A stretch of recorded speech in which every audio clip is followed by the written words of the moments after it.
Are you sitting in a space where you are struggling with anxiety? Do you feel like a prisoner to the cycles of depression? Do you feel stuck in your own life and feel frustrated and lost, but yet you know there is so much more on the other side of this mental breakdown? I want to hold your hand through this therapeutic life healing journey. I will help you navigate emotional healing, spiritual growth, and taking massive action so you can align your mind, body, and spirit to completely transforming your life. You are worthy of the life of your dreams, of stepping into your power and experiencing your breakdown as your breakthrough. Hey, I'm Aditi. I'm your therapist, your coach, your mentor. Join me as we heal your life together. Hey, sister friends. So in episode 13, we're going to hear from Alissa. I'm going to interview her, and she is amazing. Alissa is a spiritual writer and blogger. She's a proud, highly sensitive person and an advocate for radical self-acceptance. She operates a blog called Life by Alissa, which was created with the intent to inspire others to find more beauty, meaning, and ease in their everyday lives. She writes in the tone of your best friend and loves diving into topics like spirituality, self-love, mental health, and high sensitivity. In addition to her blog, you can also find her writing in publications such as Thought Catalog, Thrive Global, and Savannah East. Alissa also has a weekly email newsletter called Spiritual Growth Sundays, where she shares weekly self-reflection prompts, including mantras, meditations, journaling, and more. Now you'll get to hear directly from her, and I can't wait for you to meet her. She's amazing.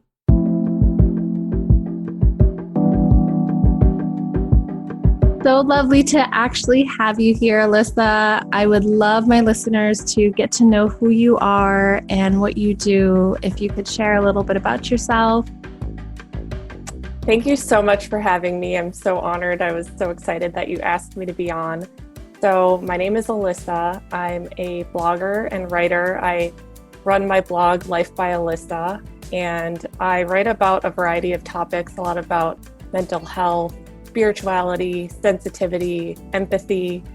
Everything I write is really written through a spiritual lens and trying to inspire people to see the beauty in themselves and in their lives and really find meaning in everything that happens to them. That's truly been my passion, and I like to say that I'm an advocate for radical self-acceptance and just really encouraging people to fully embrace who they are and all of their different quirks and things about them that they might not have liked, in the past. I really encourage everyone to just fully be themselves.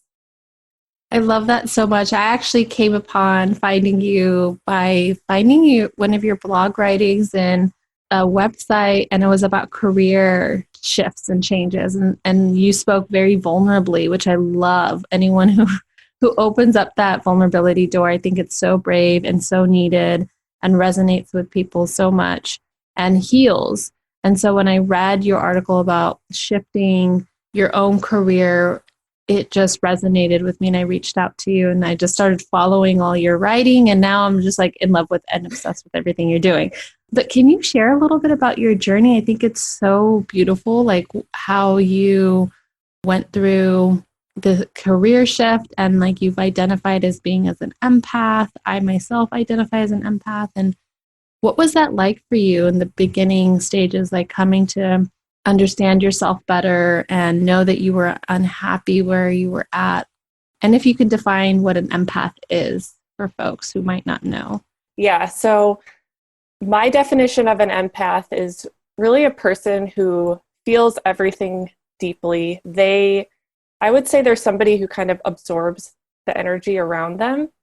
They're somebody who doesn't necessarily filter out the world as much as other people. That's been my experience.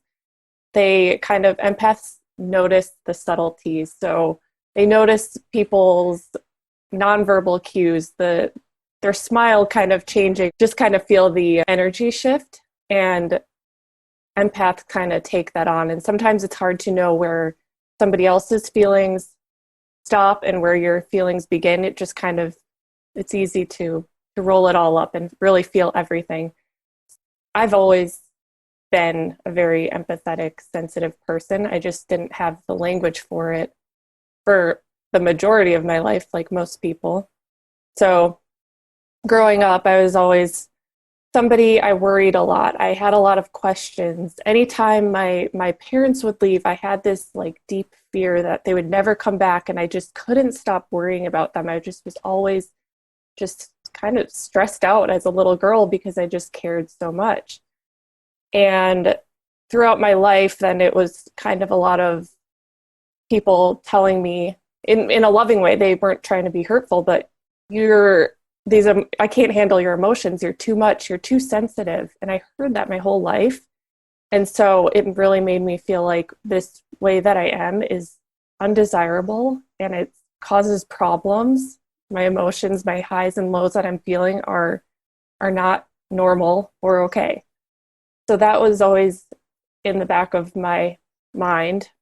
And as I got older, it sort of manifested itself into people pleasing tendencies, codependency. Those were two things I really struggled with a lot. And again, I didn't have the language to know that's what was going on, but because I think as being an empathetic person, you feel people's emotions and you can sense when people are unhappy, and that would weigh really heavily on me, and I wasn't okay with people not being happy. So I would people please, and I'd try to avoid ever having to feel someone else being upset. But that's impossible. You can't always keep people happy. So I was pushing myself way too hard to try to make everyone else around me feel okay. And same with codependency. I was not okay with the people in my life being unhappy. So in relationships, I would tend to be a pushover. I didn't want to fight. I just wanted them to feel okay. And until they were happy, like I couldn't even function. It sounds dramatic, but it was like crippling for me. I didn't have any way to disconnect from it. I didn't even know that was a possibility. So as I got, or throughout the years, then, that was a theme of my life. And my first job out of college was at this corporate retailer, and it was very high or fast paced, like high stress sort of environment. Kind of, I always describe it as like Devil Wears Prada kind of vibes. Like it was a little cutthroat. And I was a girl from Minnesota at this retailer in Southern California. It was just a lot for me.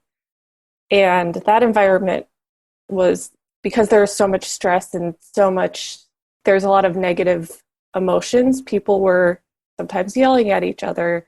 On my team, we were subject to getting scrutinized a lot. And being super sensitive and emotional, that was just hard for me.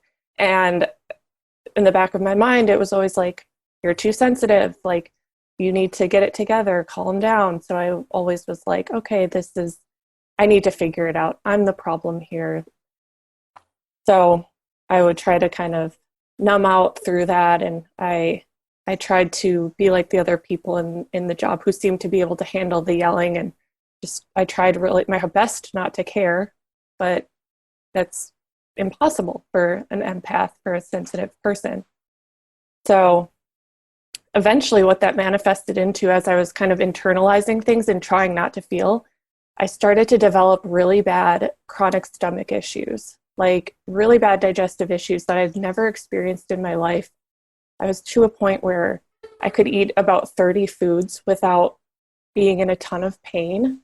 I started to get bald spots from just being so stressed out, and losing sleep really impacted my entire life. I got to a breaking point with it. It was a lot. Yeah, that's really when things became obvious to me that I needed to make a change myself. Wow, it's so beautiful to hear you share so openly and honestly. I myself find myself resonating with so much with what you're saying. I can imagine for anyone listening to who might be working somewhere and it's stressful and they're not understanding how maybe their sleep is impacted, the stress, like having bald spots. I have clients I work with who are stressed out so much that it manifests physically. And being, I think a woman and then identifying as an empath and a sensitive person is it is really hard when you're told you're too much, or your sensitivity is overwhelming, and so you begin to internalize, then I don't belong, or you begin to develop the people pleasing tendencies. And so people out who are listening, if you struggle with any of that, I would love if you share, Alissa, some tips, some ways that you really worked through that for yourself in your own life, and how maybe folks listening could potentially pick up on some of those things and apply it to their own life. What are some things that you found that helped you really work through that? Because you beautifully share so openly. I love that. So thank Thanks. you. Yeah. So one of the most helpful and like life-changing books for me is this book called The Highly Sensitive Person by Dr. Elaine Aron. So when I was at the height of this stressful job and the digestive issues, my mom told me about this book, and she was like, I think this is you. I think you need to read it. So Dr. Elaine Aron really talks about highly sensitive people and really taking on emotions and feeling very deeply. So I would suggest to everybody to definitely read that book if you feel like that might be you, because for me, that really opened my eyes to seeing this trait of mine as a gift and as like a superpower in some ways. And that was the first time I ever had heard that and like actually felt proud of it and wasn't trying to change it, because I just always thought it needed to be changed and pushed down and hidden.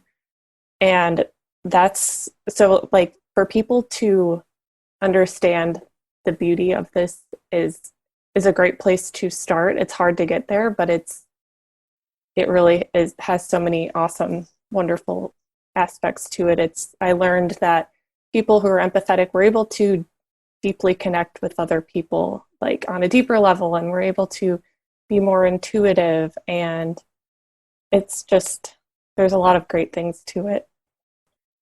The other thing that really started changing for me was I started seeing this holistic doctor, and because for my digestive issues, and he was able to identify that the stress and anxiety was really affecting my digestive health. And that's where we started to heal that. So looking at the emotional stressors that were impacting my body and the past subconscious issues.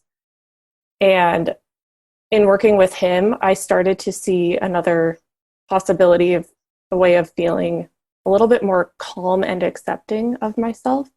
I started meditating, and reading spiritual books, and kind of just coming at this with a different approach of accepting it, letting it be there, not trying to change it, and riding the waves.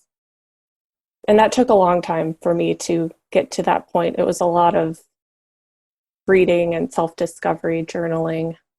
So the tips I would have for anyone who's feeling this way is definitely meditation and practicing mindfulness, and not trying to change the way that you feel, but instead just starting to get comfortable with accepting that it's there and allowing it to be there, and not trying to stuff it down or change it, but just kind of being present with the way that you're feeling from moment to moment.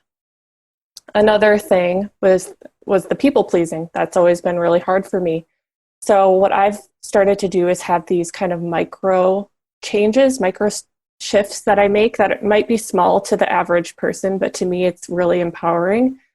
For instance, before this whole COVID thing, I was getting a pedicure, and the water was like a little bit too cold. And normally I wouldn't have said anything because I wouldn't want to upset this lady.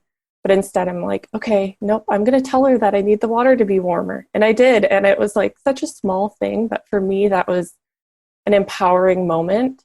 So I think finding opportunities like that where you just speak up and say what you need instead of trying to appease everyone else actually can build a lot of confidence in yourself, and you build a lot of self-trust. And it's a cool thing to say what you need, small as it might be, as silly as it might be. And another thing that I definitely have struggled with as well is boundaries. So I'm sure a lot of empathetic people could relate to this. I'm often the person that my friends go to for advice. I think empaths, we have a natural ability to feel other people's feelings and know what they need to hear, which is amazing. But because we take on other people's emotions, sometimes it can be really taxing on us. So in the past, if my friend would text me with an issue, I would drop everything I'm doing and respond right away. And I would just get right into the depths with my friend. And sometimes that was fine. Other times I would leave just feeling so completely burnt out, completely not focused on what I needed. And I was just totally absorbing everything that they were feeling. So, again, with the micro shifts, I'm starting to do that with setting boundaries with the people in my life. So instead of immediately texting a friend back, if I'm feeling like I have enough going on right now, I'll say, "Hey, let me get back to you in a little bit." And it's just a small thing, but it's kind of showing myself respect and setting that boundary and kind of letting people know that I'm not always going to be here for you exactly when you need it, but I'm still a friend who cares about you. And that's been very empowering for me. And then the last thing I would say is just learning how to check in with how I'm feeling, because I can get very, absorbed in other people and the emotions going on around me, and it's easy for me to lose sight. So I'm trying to make it a practice to, I'd love to get to a point where like once an hour I'm checking in with myself, but a few times throughout the day I'll stop and try to take a deep breath and say, okay, how am I feeling right now? Like, oh, what do I need? I'm feeling like a lot of times my shoulders will be up to my ears and I'm like just all tense. So I'll take a breath and then maybe I need to go for a little walk. Maybe I need to go meditate. Maybe I need to do some EFT tapping. That's like my favorite thing. And just like checking in and doing these little things that are good for me, just it's been it's been incredibly empowering and helpful, and it's a process. It's not like every day is easy, but I've had noticed such an improvement just with those small changes. And Alyssa, you ended up taking all of this and making big shifts in your life. You left that stressful job and you switched careers. And how have you seen the tips that you shared, around boundaries and around just taking care of yourself, expressing your needs, that, checking in with yourself and practicing mindfulness or things that work for you? How did those things ultimately then help you make the change in your career, and how have you noticed them help in your relationships too? Yeah, so when I made the decision to leave my job, I was really at a breaking point. It's like a light bulb went off that I was trying to fit myself into an environment that just did not work for me. So when I made the decision to quit, I felt really proud of myself because so many people at that job were pretty miserable and no one was willing to make a change. And so I felt like I was advocating for myself, which to put your to put yourself first is it just makes you feel good. Like I started to build a lot of self-trust. That's the word that really comes to mind. Like making these changes, I felt so proud of myself. I felt like I had more power than I had originally given myself credit for. And so I've throughout this, like all of these changes I've made in my relationships, I feel like because I have more respect for myself, I feel like I have more respect from others. I'm able to have healthier relationships with people, and being able to speak my needs makes me be a better friend, because what I found is when you're people pleasing or when you're codependent, it's not really like you're doing it because you're trying to make other people, like you're not doing it for other people. You're kind of doing it for yourself. I was doing it because I didn't want to feel an uncomfortable feeling. That wasn't like, that's not really a selfless thing to do. So when I started to set boundaries and kind of be honest about my needs and say no, it actually makes me a better friend and girlfriend and daughter to be able to just stand up for myself, and it's more loving to them too, because I can show up in a better way when I give myself a break. And I want to be there for them, and I think I can show my compassion in a more authentic way when it's not forced, when it's like I have space for it. How have you noticed all that healing that took place and really stepping into your own power and really being proud of it? How did everything else that was going on physically, like the digestive issues and having the bald spots, did those things change once you started to really go into healing the emotional parts and removing the stress factors? Yes, yeah. So the coolest, I did heal my digestive issues. I had pretty severe issues. I had SIBO and leaky gut. So it was about a 7-month journey of healing that. But once I started to heal my emotional stress and kind of learn how to manage my emotions a little bit better through meditation, my healing sped up because I wasn't in a constant state of fight or flight. So that was huge. And one of the coolest things through this experience has been I've gotten so much more in tune with my body, and I can really know what I need. So if I get a headache or a stomach ache or a skin rash, I can pretty much always point to exactly what has caused it.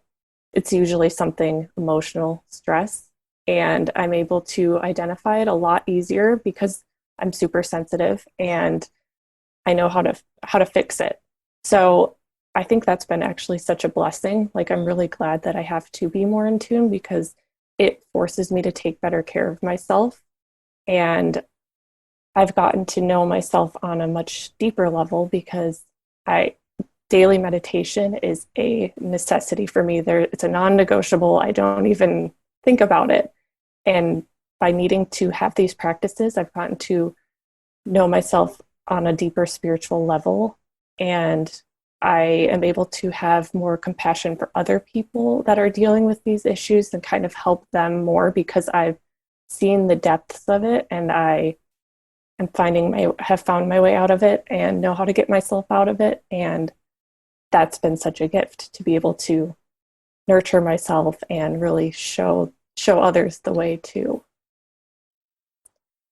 That's so beautiful that you're now sharing your journey, because I think so many women can identify right now that with the part of yourself that was struggling in a career that was stressful and having physical manifestations of that stress in your body. I see a lot of clients right now in therapy and in coaching, women who are working in high stress environments, and it is impacting their sleep, it is impacting their well-being and their what would you say to that woman who's like feeling stuck and is unsure that she can make that shift in her career, or a woman who is really at that place in her life where she doesn't know how to tune into her body or her gut or her intuition and know that she needs to make the right like whatever that right decision is, and just feeling like stuck in that cycle of pain and stress? What would you say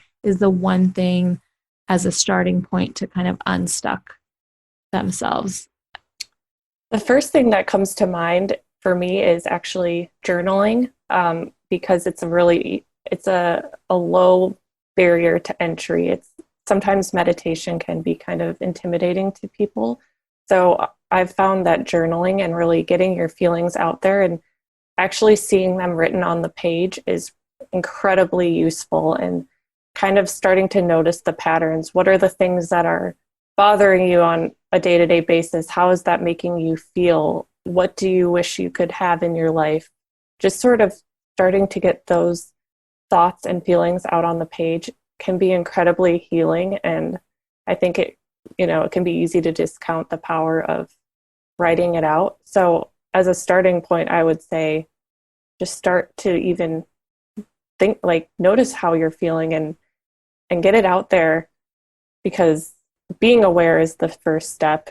And then I would, then you can start moving into learning about it and accepting it and making shifts down the road. But yeah, I would just start there and know that, like, we have a lot of wisdom inside of us. That's kind of the biggest thing. And sometimes we think that we have to look to everyone else for the answers, but a lot of times I can find so much healing in just writing things out and kind of untangling the mess in my mind. And I'm like, oh my gosh, okay, that's how I'm feeling, or that's how this person makes me feel. And just getting, like, aware is really, really important.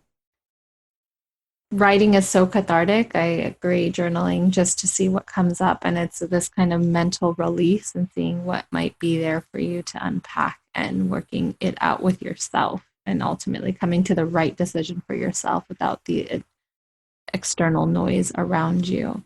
And what would you recommend for anyone who feels like, I just don't want anyone to get mad at me if I set boundaries, if I don't take a call? What if that makes me a bad friend? Or like, how did you work through that and ultimately come to this place where it sounds like you're like, I filled my own cup first, and from that place I can be a better friend, a better person to my relationships because I'm serving from this overflowing cup?